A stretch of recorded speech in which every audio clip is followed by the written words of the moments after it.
Hey, what's up, Red Devil Lacrosse? Hopefully everybody's enjoying their summer break, but everybody's also working hard and following the off-season training packet. I'm here today to briefly discuss Phase 2. Phase 2 is our triphasic strength phase. The emphasis is on starting to creep up on a little bit of a higher volume speed work, plyometric work, so jumping and bounding and the speed training work, the volume goes up there. And in the weight room, we are emphasizing the different phases of lifting. So the eccentric, the isometric, and the concentric phases of lifting. So hence the triphasic. In this phase or this month, we will be focusing on the first 2 weeks will be the eccentric phase, so lowering the weight down very slowly and under control. And then the next 2 weeks will be on the isometric phase of lifting. So we'll have pauses in the bottom of the lift, so the bottom of the squat or the bench or whatever lift that we are doing. We'll emphasize that here as we go through the details in the actual program. But as you scroll through, you'll see the cover letter or the cover page that reads Dickinson College Red Devil Lacrosse High Performance Training Program 2019. Go ahead and scroll down and you'll see the Phase 2 video demo. So that again, we have a video demonstration of every exercise that I'm asking you to do in this program or in this phase. Check out the videos and familiarize yourself with them before you move on into the weight room and to the speed work. Make sure you understand the exercise, what it's supposed to look like, and how to do it. If you have any questions on execution or equipment, please send me an email or a text and let me know, and I can try to help troubleshoot. After you get through the videos, you'll come to energy system development. That is the conditioning for this phase and also includes the speed work. So Monday, Wednesday, Friday will remain as our high intensity days. So we'll have our speed work, so either acceleration, top end, or multi-directional speed, which is a new aspect of this phase, and we'll go over that in more detail in a minute. And then Tuesday, Thursday, Saturday will be our aerobic and our aerobic conditioning day. So we'll have aerobic plyometrics combined with tempo runs. So again, not a ton of conditioning yet in this phase. We are still focusing on speed and power and hypertrophy. We don't need to be in peak conditioning yet. We'll get there, and in phase 3 and 4 will be a lot more emphasis on the conditioning and not as much on the speed and power. But for now, Monday, Wednesday, Friday, high intensity speed and weight room. Tuesday, Thursday, Saturday, low intensity aerobic plyometrics and tempos. You'll see that the volume of aerobic plyometrics goes up week to week, continuing from last week. So we're going up to 9 minutes in week 1, phase 2. And we add the single leg version of the aerobic plyometrics. So last phase, we were just doing 2 feet on the ground. Now we are going to combine, I'd like to rotate through. So you'll do a couple double leg forward, double leg lateral, then you can go single leg forward, single leg lateral. And you can kind of get creative with how you do these hops in different directions. I'm not specific on exactly how you do them, but definitely get some double leg reps in, definitely get some single leg reps in, and make sure you're sticking to the volume there. So 8 to 10 jumps, take a little bit of a break, 15 seconds or so, walk back to the beginning and start it again, and continue that for the 9 minutes in week 1. And again, that progressively goes higher up into week 4. Again, those exercises are great for developing some elasticity and just tissue capacity overall, making sure those tendons, ligaments are very strong and have the capacity to handle the higher intensity sprinting and jumping and lifting that we do along with the packet. So again, Tuesday, Thursday, Saturday, those workouts mimic each other. They're exactly the same. You have aerobic plyometrics and tempos. The volume goes up week to week, as well as the distance in yards. So week 1 on the tempos is 3 sets of 9 reps at 90 yards. In between each rep, you'll take a 30 to 45 second break, and then in between each round set, you can do a 3 to 5 minute break. Make that an active recovery, walking, stretching, some core work, whatever it may be.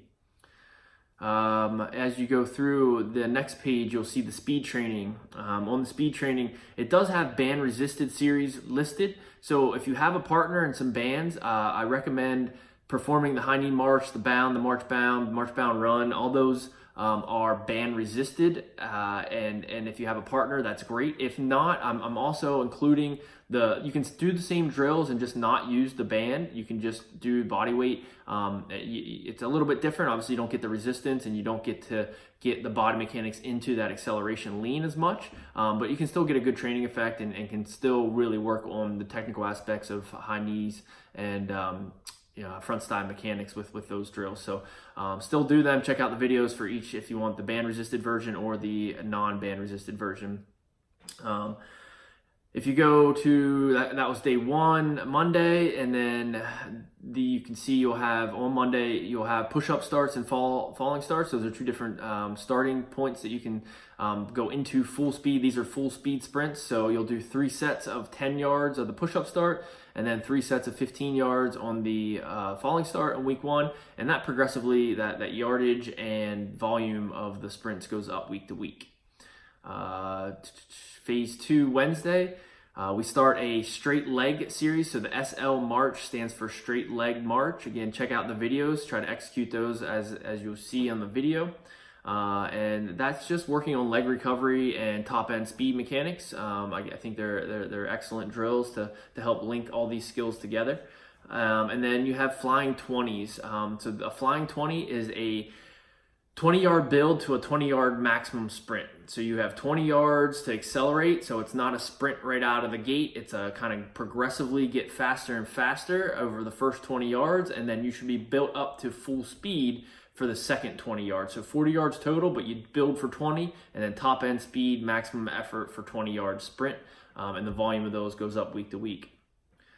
Friday is our multi-directional day, so we've now had some exposure to linear sprinting, and now we need to start dabbling with some change of direction skills or agility skills.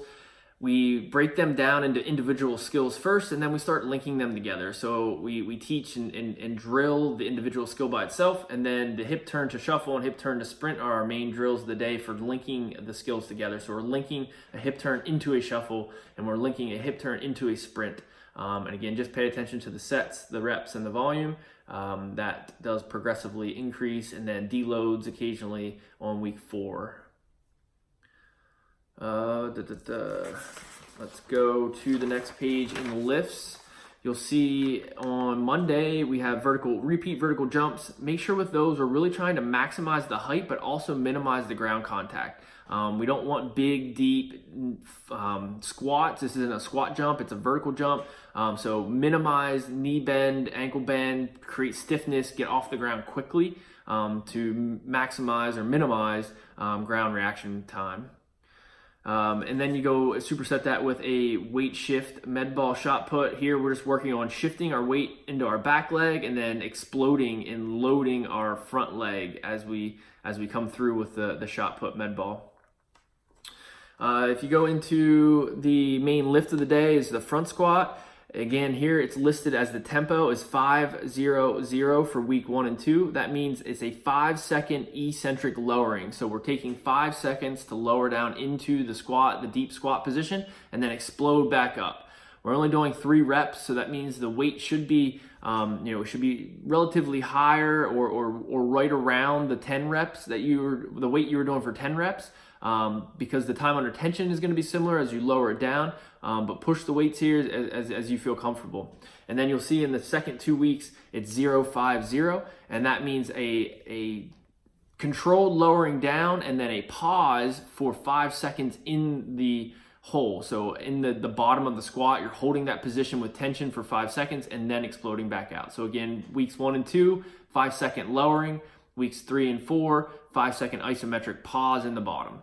And that theme is listed here for a couple of the other exercises in this day and in this phase. So you'll see the next exercise group there, the reverse lunge, also has the tempo, but these are only 3 seconds, and then the same with the glute ham raise.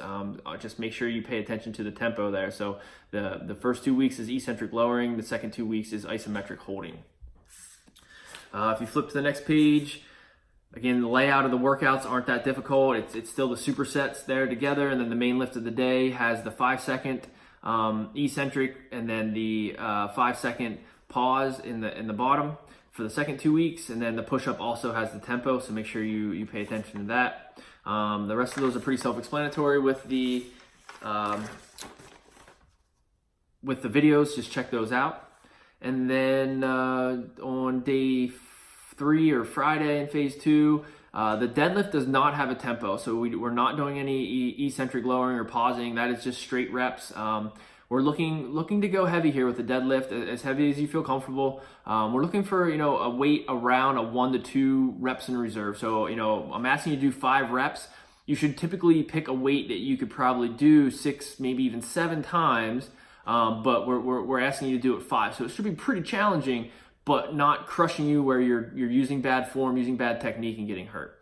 That is the key to all these exercises. You should always have about 1 or 2 reps in reserve.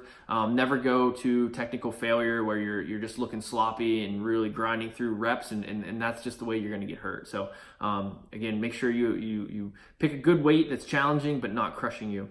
And then you do have some tempo work on the 3A glute ham raise, and then 5A neutral grip chin-ups. So the chin-ups, for the lowering, you're going to go all the way up first and then slowly lower down in the first 2 weeks. And then the second 2 weeks, go up and pause and hold in the up position and then lower back down under control. I think that pretty much covers phase 2. Again, very similar to phase 1, same format: Monday, Wednesday, Friday, high days, Tuesday, Thursday, Saturday, low days. And we're still emphasizing speed, strength, and power, and not conditioning. Like I said, we'll get into that a little bit more in phase 3, and then specifically phase 4 will be a lot of running and conditioning. If you have any questions, comments, or concerns, please feel free to hit me up. Email, cell phone, all that is listed in the email. So let me know if you have any questions. Otherwise, good luck and keep training hard.